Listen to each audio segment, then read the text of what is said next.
Production.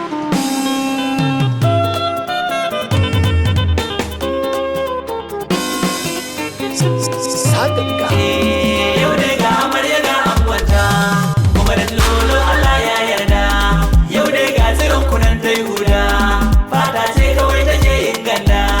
Shi ko zuma yana da daɗin tanda, yanzu Khadija ta kashe ta gada. Yau ke ce amarya matar lolo, hadda bai zama a bayan allo. Na gaishe ka gaddi yayan polo, an bidi ango na kira lolo. Ga waka da gafiya ta sauka, wannan fa bikinmu ne na mayaka.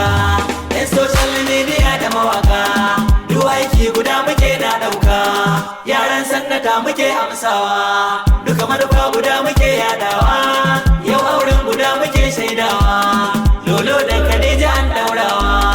Auren so haka abin burgewa, na ga magauta suna kushewa.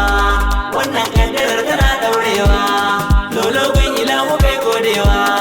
Ta yama sutura ta rufewa, ga kyawun hali mutunta mutane. Tambayi dunga ya sani shaida ne, amarya Khadija ma shaida ce, domin ta faɗi kawai ta yi dace.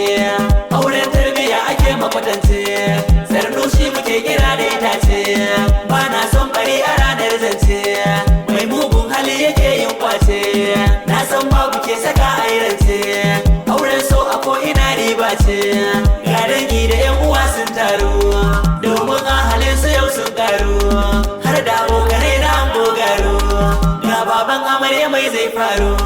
Komai ran bikin gado ya tsaro, har da kawayen amarya ga su. Duk sai shagali suke jinsin su, ni kuma kariya ina wakar su. Waka sannar mu ba na tsoro, dan ne ke da dunga babban kwaro. A jihar Yobe shi yake fasa taro, dinga ko ina ya kai toro. Kuma da lolo na ce an gozo, an gona Khadija da mai kwazo.